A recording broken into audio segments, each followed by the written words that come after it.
Hello and welcome to another Lighthouse Video Manna podcast.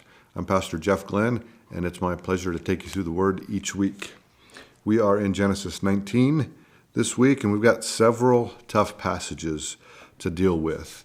And for me, it's encouraging because Scripture handles these straightforwardly, and there's no attempt to sidestep or whitewash any of the hard reality that deals with these tough passages, in that compromise and sin, they're devastating and they're unpalatable at best to hear described.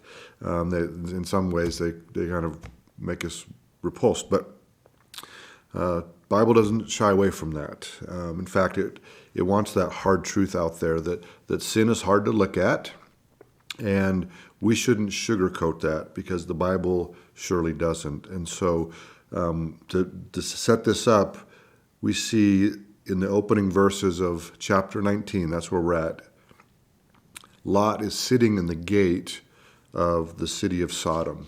And this is part of an interesting progression for Lot, because previously we see when he was with Abraham that he looked towards Sodom, and then he pitched his tent near Sodom, and then later on we see that he's living in Sodom, and now he's become some sort of prominent man, as would suggested by the fact that he's sitting in the gate. Those who sit in the gate were known to be prominent men doing business or adjudicating matters, and so some kind of prominent man, or so it would seem, and we'll see that later.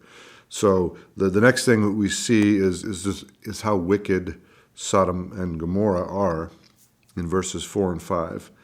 And I'll read these. Now before they lay down, the men of the city, the men of Sodom, both young and old, and all the people from every quarter surrounded the house.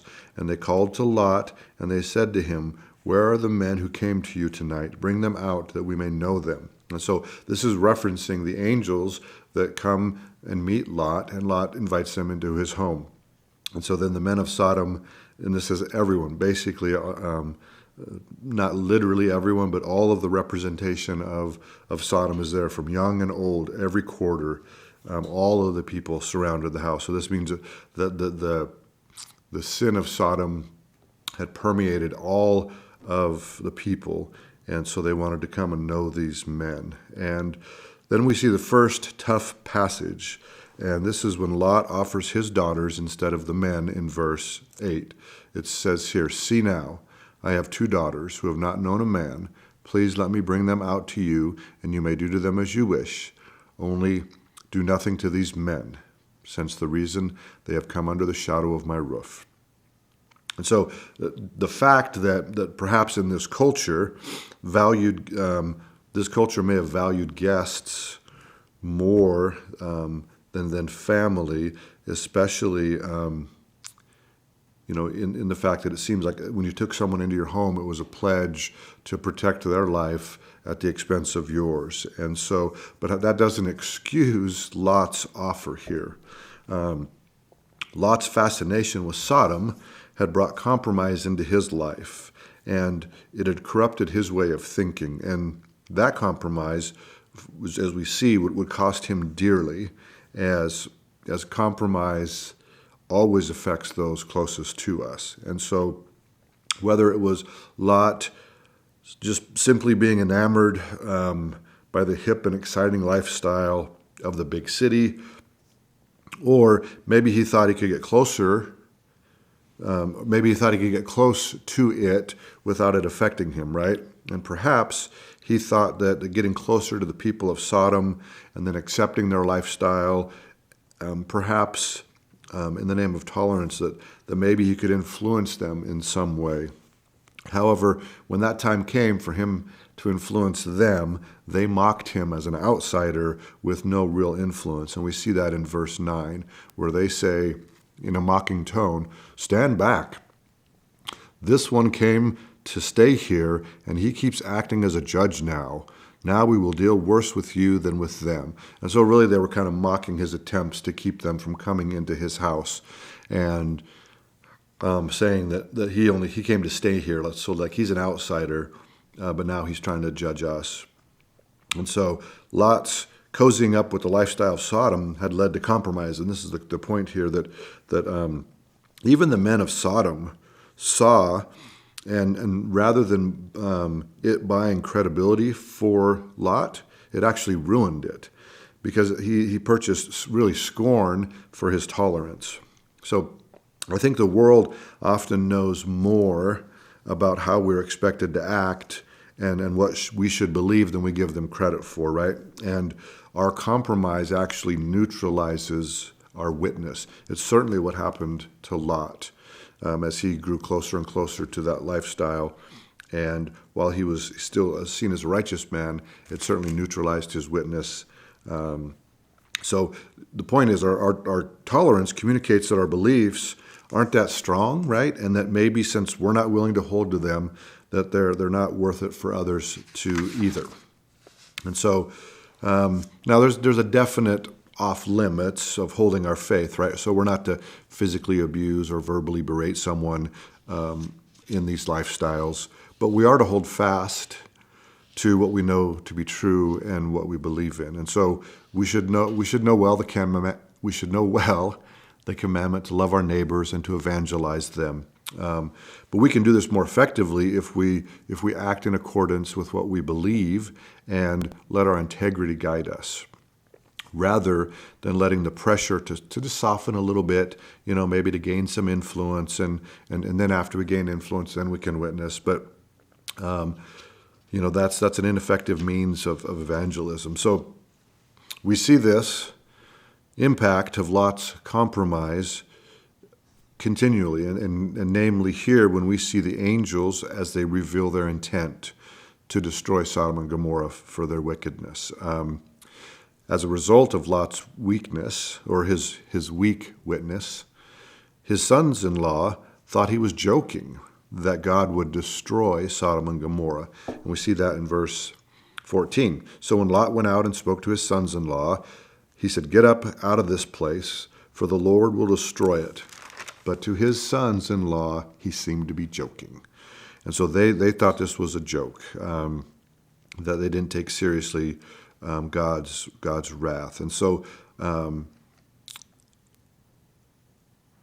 which is part of the second hard passage here later. When that happens, we see God's pouring out of his wrath on Sodom and Gomorrah, which should be hard for us to hear, right?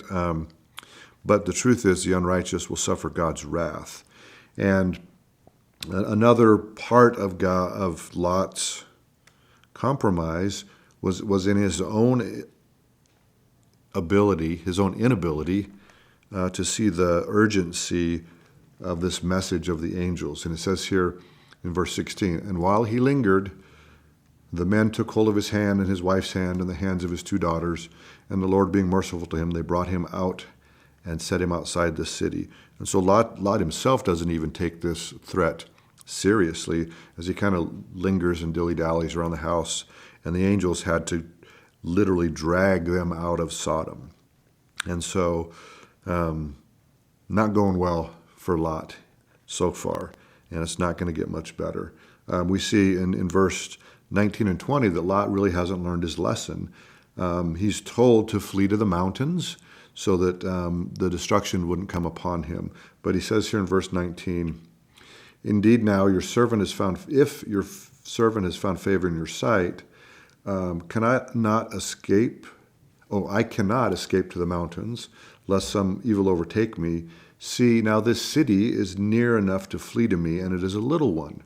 Please let me escape there, and my soul shall live." So there's a city that's close rather than going all the way up to the mountain. So Lot still wants to remain close. And, we see that as soon as Lot and his family are safe in this new town, so that request was granted.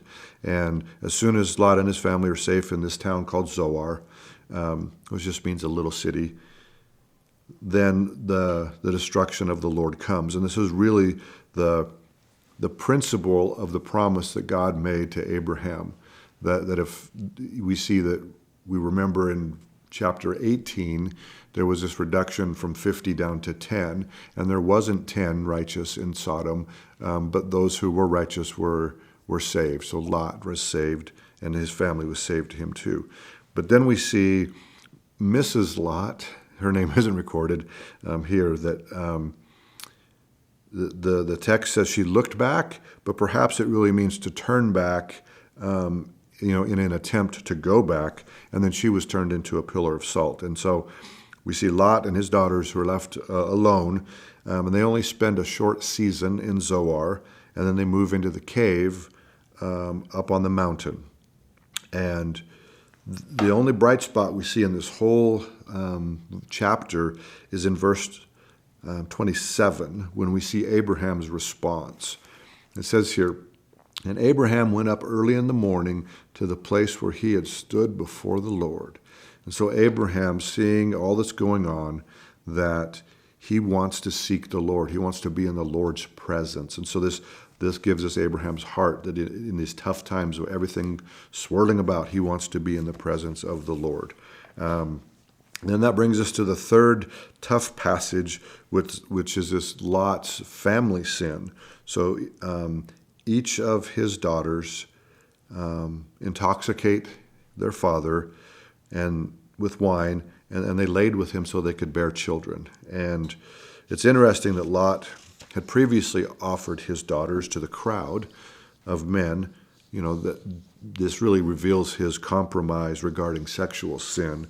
In that way, he trained up his daughters with this twisted sense of morality, and so for them, wanting to produce offspring, they saw no problem with satisfying their desires in this ungodly manner. And then from these two unions came people that would oppose Israel in the future. So the sons Moab and Ben-Ami, from whom would come the Moabites and the Ammonites, they would later oppose Israel. And so the compromise with culture's view of morality always leads to death and destruction. Maybe not from raining sulfur and hellfire, but in our interpersonal relationships, including others, how they view us and our witness, and how they might receive our attempt to influence them. It affects those closest to us as they follow our lead, right? And so Lot's life of potential was ruined by his compromise. And although he was technically considered righteous, it didn't mean that the influence of his life led to the fruit that it might have if he would have only stood firm in following God's lead rather than allowing culture to lead him astray. And so until next week, stay encouraged and stay in the Word.